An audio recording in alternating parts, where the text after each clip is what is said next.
Sir నిజంగా చెప్పండి, sir చెప్పినట్టు when you had a lunch or tiffin at your home, ఆ మీల్స్లో మీరు చెప్తున్నటువంటి డేట్స్ కావచ్చు, ఖర్జూర పళ్ళు డ్రై కావచ్చు, ఆల్మండ్స్ కావచ్చు, వాల్నట్స్ కావచ్చు, నిజంగా మన భారతదేశంలో పండించగలిగినటువంటి ఆ ప్రాంతాలు ఉన్నాయా? నిజంగా మనకు కేవలం రైస్ మాత్రమే మెయిన్ సోర్స్గా, మెయిన్ అగ్రికల్చర్ సోర్స్గా చూడేటువంటి మనమంతా కూడా అవి పండించే అసలు వనాలు కావచ్చు, ఉద్యానవనాలు కావచ్చు, ఇట్లాంటివి ఏమైనా ఎంకరేజ్ చేసే ప్రాంతాలు ఎట్లా ఉన్నాయా సార్ మనకు ఏమైనా? అయితే ఒకటి ఇంపోర్టెడ్ కాకుండా నేను ఏం చెప్తున్నా అంటే అసలు local food, local consumption is the best. Okay, మీరు ఏ ప్రాంతానికి సంబంధించిన వాళ్ళు అయితే ఆ ప్రాంతం ఆహారం తీసుకోవడం ఈజ్ ఆల్వేస్ బెస్ట్. ఓకే, తెలంగాణలో కుసుమలు బ్రహ్మాండంగా పండుతాయి, కుసుమ నూనె చక్కగా తీసుకోవచ్చు. రాయలసీమలో పల్లీలు బాగా పండుతాయి, పల్లీ నూనె బ్రహ్మాండంగా తినొచ్చు. ఆంధ్ర ప్రాంతంలో కొబ్బరి, ఆముదము ఇవన్నీ వస్తాయి, సో వాళ్ళు తినొచ్చు.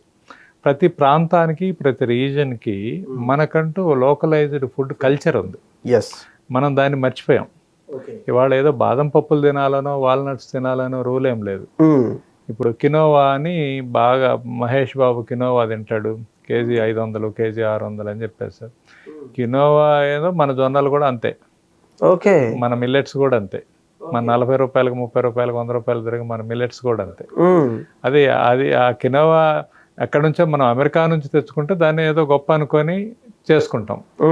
వాళ్ళు చేసిన ఇదేంటంటే ఆ ప్రోడక్ట్కి బ్రాండింగ్ కల్పించుకున్నారు వాళ్ళు. ఈ ఆల్మండ్స్ తింటే మంచిది. మీరు ఎప్పుడైనా పేపర్లో, టీవీల్లో చూస్తే అమెరికన్ ఆల్మండ్ అసోసియేషన్ అని ఉంటుంది. ఆల్మండ్స్ పండించే రైతులందరూ ఒక అసోసియేషన్ పెట్టుకొని అమెరికాలో ప్రపంచం మొత్తం అన్ని పేపర్లలో, వీడియోల్లో, టీవీల్లో ప్రమోషన్ అయ్యేటట్టు చూస్తారు. ఓకే, దాంతో ప్రపంచం అంతా వాళ్ళ దగ్గర నుంచి తెప్పించుకుంటుంది ఆల్మండ్స్. మన పల్లీలు తినరు, మన సీతాఫలంకాయలు తినరు, మన జామకాయలు తినరు. అక్కడ ఇంపోర్టెడ్ ఫ్రూట్స్, ఇంపోర్టెడ్ అవి చాలా గొప్పదేమో. గొప్పవాళ్ళు, ఆ తెల్లోళ్ళు, డబ్బులు ఉండేవాళ్ళు తినేది చిన్నోళ్ళు చేయాల అనే ఒక పెద్ద దురుద్దేశము ఇన్కార్పొరేట్ అయిపోయింది. మన కల్చర్ మీద గౌరవం పోయింది. బ్రిటిష్ వాళ్ళు వచ్చినాక అది వేసుకోవడం, ప్యాంట్ వేసుకోవడం, ఇది వేసుకోవడం, అదేమో కరెక్ట్ ఏమో. మనం పని చేసుకొని కింద కూర్చొని తినేది చెప్పలేదు. అది అందరూ టేబుల్ వేసుకోండి, ఏది వేసుకోండి, మనకు అవసరమే లేదు. అవన్నీ అనవసరమైన వస్తువులని మనకు అంటగట్టారు ఇళ్లలో అంతా. ముందు కింద కూర్చొని తింటే పొట్ట మడతపడేది, బ్రెయిన్ సిగ్నల్ పోయేది. మళ్ళీ లేరాడు ఆయన అంటే పొట్ట సగం అయ్యి కొంచెం నీళ్ళు పోసి మిక్సీ తిరిగేది. ఇప్పుడు టేబుల్ వేసుకొని పొట్ట పోతూ ఉంటుంది. ముందరికి ఎంతైనా తింటానే ఉంటారు. ఎంతది కింద కూర్చుంటే పైకి లేలేరు. ఒబేసిటీ అయిపోయింది, నడవలేరు. లిఫ్ట్ వచ్చినా ఇవన్నీ టెక్నాలజీ అనుకుంటా ఉంటారు. రుబ్బేది, దంచేది, ఇవన్నీ న్యాచురల్గా ఒక ఎక్సర్సైజ్ ఉండేది. టేస్ట్ బాగుందని అందరూ తెలుసు. మీకు రోటి చట్నీ బాగుంది, మరి రోటి పచ్చడి కోసం ఎక్కడో పోవాలి, 40 కిలోమీటర్లు మీ అవ్వ రావాల. మీ స్వర్గంలో ఉండే అవనో లేదా ఊర్లో ఉండే అవ్వ వచ్చి నువ్వు రోలు పెట్టుకొని చట్నీ చేసుకోవచ్చు కదా. ఆ బిజినెస్ ఏదో తగ్గించుకొని ఆ 4 లక్షల ప్యాకేజ్ నుంచి 3.5 లక్షలకు 3 లక్షలకు వచ్చి ₹1,00,000 టైం పెట్టండి ఆయన మీ హెల్త్ కోసం అని చెప్తాను నేను. ఓకే, ఇప్పుడు మనకున్న వాతావరణానికి ఇది is a Paradise, tropical Paradise. భారతదేశం ఎంత పెద్ద దేశంలో ఏ సీజన్లో అయినా ఇప్పుడు అన్నీ పండుతాయి. మనం గమనిస్తే ఒక పల్లెటూరులో ఒక 50 ఏళ్ల కిందట బయటికి వెళ్ళి ఎవరన్నా తెచ్చుకుంటున్నారంటే వాళ్ళు పాపం గతి లేని వాళ్ళుగా చూసేవాడు. సో పాపం అనాథలు, గతి లేని వాళ్ళు అని. ఎందుకంటే ఒక చిన్న అరెకరం ఉన్న రైతు కూడా గోంగూర పండించుకునేవాడు, గోంగూర పచ్చడి ఉండేది, చింత చెట్లు ఉండేవి ఊళ్ళో, చింతకాయ పచ్చడి పెట్టుకునేవాడు. పసుపు కావచ్చు, అల్లం కావచ్చు, కూరగాయలు కావచ్చు, అన్ని పనులు, డైవర్సిఫైడ్ క్రాప్స్. జొన్నలు పండిస్తానే పక్కన గట్టు మీద ఏమిటి ఉండేవి అన్నమాట. ఉప్పు తప్పితే సముద్రపురానికి దూరంగా ఉన్నవాళ్ళు ఉప్పు ఒక్కటే కొనుక్కునేవాళ్ళు, మిగతా ఏది కొనుక్కోవాలి. అది కూడా చింతగింజలకు మేము మార్కెటింగ్ చేస్తే ఆ ఆటోలలో ఉప్పు బస్తాలతోటి చింతగింజలకు మేము ఎక్స్చేంజ్ లాగా.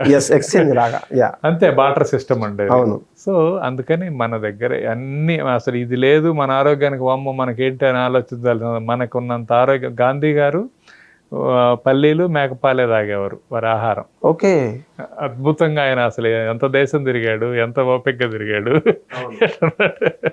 ఓకే, సో అసలు మన లేనిదేం లేదు. దాన్ని ఎలా తినాలి, ఏంటి, పెద్దవాళ్ళు ఎట తిన్నారు ఏంటి, కొద్దిగా కామన్ సెన్స్తో ఆలోచించి అర్థం చేసుకొని మన శరీరం, మన అలవాట్లు, మన పనితీరుకు తగ్గట్టు. అంటే వంట మీద శ్రద్ధ తీసుకోకపోవడం అనేది, ఆహారాన్ని నైవేద్యం లాగా వండుకోవాలి. దేవుడికి పెట్టే దేహమే దేవాలయం. అది జీవుడే పరమాత్మ, మనమే దేవుడు అనుకొని దేవుడు ఏది పడితే చెత్త తినడు కదా, దాన్ని నైవేద్యంలాగా తినాలి కదా. హాయిగా తీసుకొని సరైన విశ్రాంతి తీసుకొని హాయిగా సంఘజీవిలాగా బతికి ఉండాలి. అవన్నీ వదిలేసేసి, అంటే knowledge is the new cholesterol అని ఓవర్లోడెడ్ ఇన్ఫర్మేషన్స్. మీ ఆరోగ్యం బాగుండాలంటే ఇవి ఇవి ఇవి తింటున్నారా, ఇవి మర్చిపోతున్నారా, మీకు తెలుసా, ఇట్లా ప్రతి వాడు ఆరోగ్యం గురించి అయితే ఇవన్నీ వామ్మో ఈ మిస్ అవుతున్నామేమో అని కొంతమంది అవన్నీ పెట్టుకొని తినలేక కొంతమంది వదిలేసి ఒకరోజు పాటించి. అవును, ఇట్స్ యాజ్ సింపుల్ యాజ్ మన గ్రాండ్ ఫాదర్స్ వాళ్ళు ఒకసారి ఎప్పుడైనా రూట్స్కి వెళ్ళి తెలుసుకుంటే అలా జీవిస్తే చాలు, మీరేం కొత్తగా చేయాల్సిన అవసరం. అట్లని తిండి గురించి ఒక్కదాని గురించి వాళ్ళు చేసిన పని కూడా చూడాలి, వాళ్ళు ఎండకి సన్ ఎక్స్పోజర్ కూడా చూడాలి, అన్నింటినీ తీసుకోవాలి. అంతేగాని సెలెక్టివ్గా తీసుకోకూడదు. ఆ తిండి ఏం తిందాం అనే ఆలోచన తప్పితే ఎండలో ఏముందాం పని ఏం చేద్దాం అని కూడా సెర్చ్ చేయాలిగా. Hard work. Hit TV app, ఇందులో short news, live news, entertainment shows, movies, digital magazines తో పాటు మీ జిల్లా వార్తలను కూడా ఫ్రీగా చూడొచ్చు. ఇంకెందుకు ఆలస్యం, వెంటనే హిట్ టీవీ యాప్ ని డౌన్లోడ్ చేసుకుని ఫ్రీగా ఎంటర్టైన్మెంట్ పొందండి. Hit TV app. Hit TV app. Please download Hit TV app. Hit TV app ని ఫ్రీగా డౌన్లోడ్ చేసుకొని ఎంజాయ్ చేయండి. మీకు నచ్చిన ఎంటర్టైన్మెంట్ కోసం హిట్ టీవీ యాప్ ని ఫ్రీగా డౌన్లోడ్ చేసుకుని ఎంజాయ్ చేయండి. హిట్ టీవీ యాప్ని డౌన్లోడ్ చేసుకుని ఆస్వాదించండి, ఆశీర్వదించండి. ఇంతమంది సెలబ్రిటీలు హిట్ టీవీ యాప్ ని డౌన్లోడ్ చేసుకోండి అని చెప్తున్నారంటే ఎంత మంచి యాప్ ఆలోచించండి. అమెరికా అమెరికా అమెరికా అమెరికాలో చదవాలనుకునే వాళ్ళకి విశ్వసనీయమైన పేరు మన శౌర్య consultancy. UK Law 1 Year Masters. UK Law 1 Year Masters. 2 years work permit up to 5 years visa. Contact Saurya Consultancy. Contact 89851 89851.